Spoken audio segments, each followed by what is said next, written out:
sabotage. May sumabotahe sa kanya. No, there's a betrayal.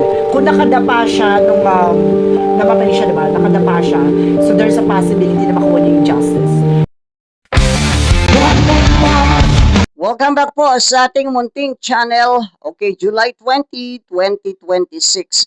Meron po tayong isang videos na re-reactionan, pero lilinawin lang po natin, ito po ay pawang gabay lamang. Okay, ang nilalaman po ng videos na ito, ang dahilan kung bakit po namatay itong si Mima Alicia ay dahil po sa pera. Okay? Panoorin na po natin ito guys. Pero bagong lahat, huwag niyo po sana kalimutang mag-like at mag-subscribe. Maraming salamat. So guys, just for please give me information. Alamin natin na tuklasin natin maaaring mahagilap natin sa energy niya. Okay, so there's something at Five of Pentacles. May tungkol about sa pera. Now there's something financial loss, or something crisis, or something isolation. So mayroon ditong about sa pera, no? And of course there's a two of wands by choices. Na kumaga kailangan, kumaga meron ditong bagay na kumaga pinagpilian, something like that. Now there's a choosing path. Now let's see. Kumaga naramdaman niya na yun eh. Nagkaroon siya ng sense na should I go, should I stay dun sa bagay na yun, o pupuntahan niya na yun. Na parang kumaga meron siyang pinuntahan na maaaring iniisip niya kung mag-go ba siya o hindi. Hindi siya nakinig sa instinct. And there's something at Ten of Pentacles. So there's something about sa family. Now there's something a long-term success. Now meron siyang kumaga pera talaga na maaaring makuha ng family niya. So, yun. Now, there's something at Ten of Pentacles. Now, ay! Sabotage! May sumabotahe sa kanya. Now, there's a betrayal. Kung nakadapa siya nung namatay siya, diba? Nakadapa siya. So, there's a possibility na makuha niya yung justice. Now, because there's something with a Knight of Swords. No, there's something anxiety, sleepless night. So, meron ditong bagay na parang papasok daw, no? Sa panaginip ng taong gumawa or taong kumbaga nagbalak sa kanya. So, yun yun. Or gumawa ng hindi maganda sa kanya. There's a Ten of Swords. Ang galit. May sumabatay at or something betrayal, no? Let's see additional messages. And represent with the Sun card. Oh, ibig sabihin matutukoy. Matutukoy kung sino tong yan ang magandang malaman natin. The Five of Pentacles represent with the Five of Cups, something disappointed. Kahit ito'y gabay lamang guys. Disappoint. No? May magandang maraming eksena dito sa likod niya eh. No? Maraming bagay na parang kumbaga nangyari. No? May mga behind the scenes pa tungkol sa kumbaga may mga it's either may mga utang sa kanya or mayroon tungkol about sa pera, ganun. What is the Two of Wands? Represent with the Seven of Swords. Grabe. Kasi guys, para sa akin, in my own opinion, hindi po talaga ito sa politics. Parang pang-personal po ito. 80% po para sa akin, pang-personal po itong dahilan kung bakit po itong si Mima Alicia ay nawala. There's a sneakiness. Ibig sabihin may nagsusubaybay na sa kanya. There's a sneakiness. No? Talagang mayroong yun nga po. Yun yung nakita natin sa balita or nakita sa CCTV na meron talagang dalawang hindi gunman dalawang suspicious na dalawang lalaki na matagal lang nagsasuspecha or tawag dito, nagmamanman doon sa bahay niya o na inupahan sa apartment nitong si Mima Alicia. And then may napanood din tayo guys sa mainstream media na yung dalawang lalaki na gustong pumasok doon sa inuupahang bahay ni Mima Alicia dahil kamag-anak daw po sila and may kukunin daw po dong important things pero hindi po pumayag yung landlord kasi nga po walang clearance mula sa authority. So, napag-alaman po natin na yung dalawa na yon ay hindi po talaga kamag-anak. So, ano po yung motibo nila sa pagpasok o doon sa inuupahang bahay ni Mima Alicia? Yun po ang malaking tanong. Susubaybay na sa kanya dito. No, naramdaman niya eh. Kumbaga kung go niya ba o hindi. No? At meron din dito maaaring nagsinungaling sa kanya. No? Maaaring may man nagsinungaling sa kanya. Now, the Ten of Pentacles represents with the Seven of Cups, confusion. na magulo yung, mayroong something confusion or meron dito akong nasisense na or nafe-feel na parang may magulo, no? About sa family matter. Let's see, what is the Ten of Swords? No, may pamilya na ba siya? May asawa na ba siya? May anak na ba siya? Hindi ko kasi siya, wala kaming, Meron siya. hindi ko siya kilala talaga totally, ha? Kaya, nag-ano, Saka yun din guys, yung sinasabi po ng mga malalapit niyang kaibigan. Meron nga pong family matters or problema sa pamilya. Itong si Mima Alicia. At tama po kayo dyan ma'am, meron po siyang anak and meron din po siyang kinakasama. lang ako dito. With the King of Pentacles. Oh! In reverse. Now, there is something about sa... Oh. Ay, meron talagang nag-trader sa kanya dito. Oh. Lalaki. Lalaki nag-trader sa kanya. Now, there's a King of Pentacles reverse. So, meron about... Oh, merong tungkol sa pera, no? Itong lalaki na to. No, it's either binayaran or may something about doon. With the Hermit card, now there's a spiritual awakening. So, merong bagay na parang lilitaw dito. Yun nga din Na guys, ang malalaman nasa-sense pa ko rin dito talaga. eh. Para sa akin lang yun Ang tao na to, may pag-uusig ha. Now, there's a the Sun card.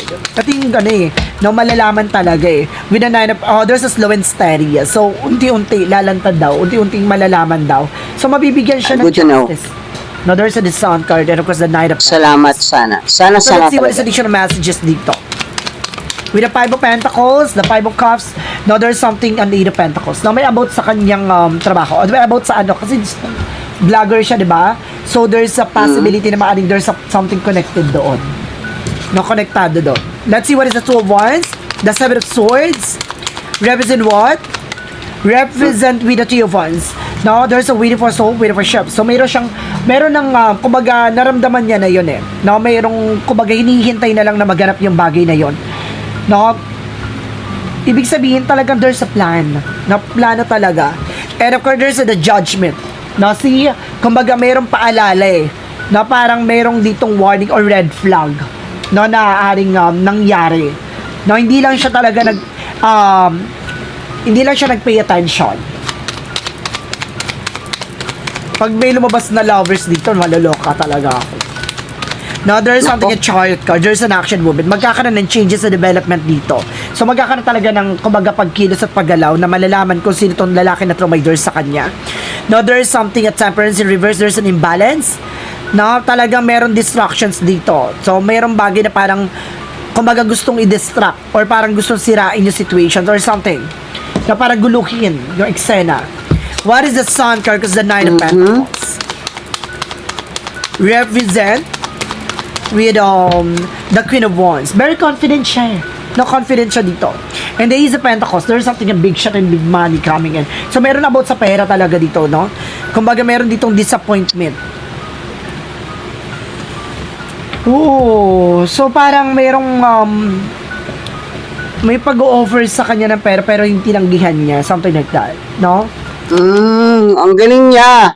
Kasi, kung natatandaan niyo guys, sa past vlog nitong si Mima Alicia, meron talagang nag-o-offer sa kanya ng pera. And then, sinabi niya doon ay hindi niya talaga ito tinanggap. Okay?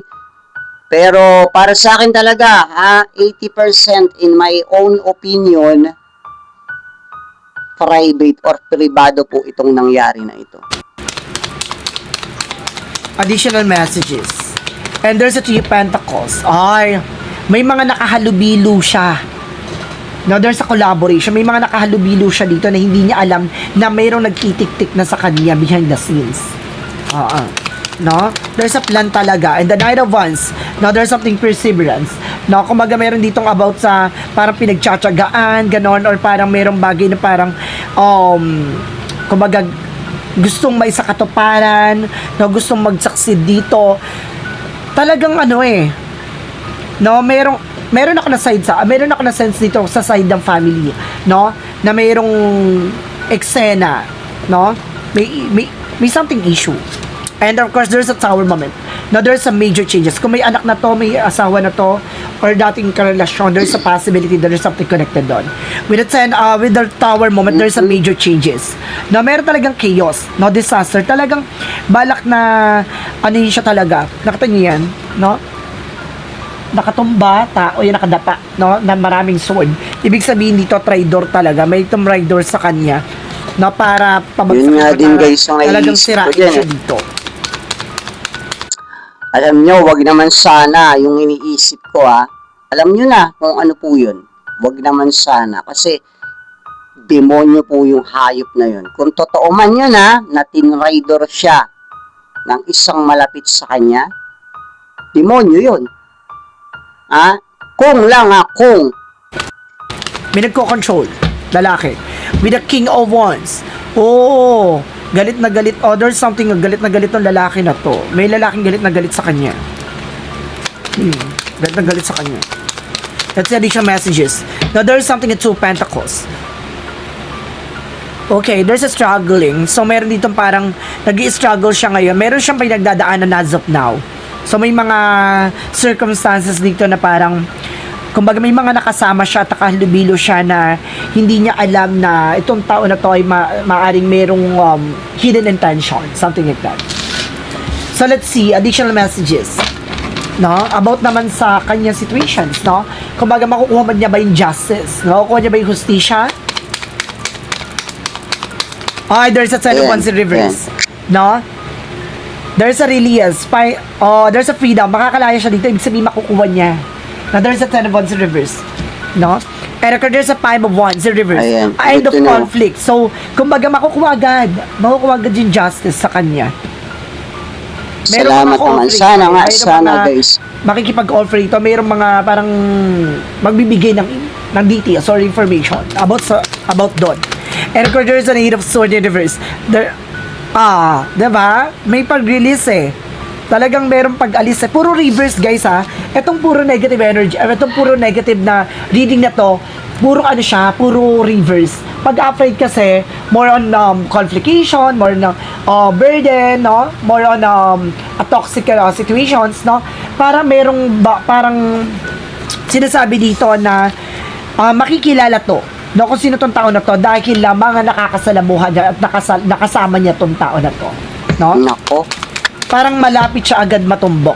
Now, there's a Seven of Pentacles. Now, there's a consequences. Merong consequences no? Let's see additional messages. There's a Nine of Pentacles at the Strength card out. So, kailangan lakad-lakasan ng loob lang. Maging matapang lang. No, dahil makukuha talaga yung justice. There's a reward effort. So, makukuha yung, kumbaga yung, talaga, no, stisha about sa kanya dito. So, let's see. Alamin naman natin, no? Kung about ba sa politics or about ba sa yung eksena. Yan. Vlogger siya, diba? So, mayroon bang mga hidden agenda or something, hidden issue sa likod dito? Alamin natin. There's a devil card. May lalaki. Talaga, no, may lalaki talaga dito, King of Cups, and there's a devil card. Obsessed. Ibig sabihin dito, mayroong talagang galit na, talagang parang obsessed. Isa lang po yung naiisip ko na obsessed dito po kay Mima Alicia. Pero hindi po natin tinutukoy na siya to. Pero yung naiisip ko yung ex-boyfriend niya. Kasi kahit dinimanda niya na yan, kinasuhan niya na yan, sa mga post ni Mima Alicia dun sa kanyang social media sa Facebook, until now daw ay hindi po siya tinitigilan nung ex-boyfriend niya na yon.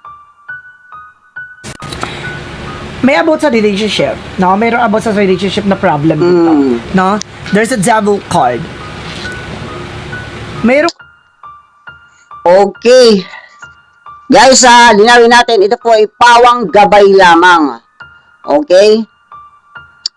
Para pagaanin lang din po siguro yung sitwasyon at maganda nga po yung nakita dito po sa baraha na binasa po nitong vlogger na ito. So, sana yung tawag dito, yung sinabi niyang makuha yung hustisya, sana talaga mangyayari po yan. At alam kong mangyayari po yan.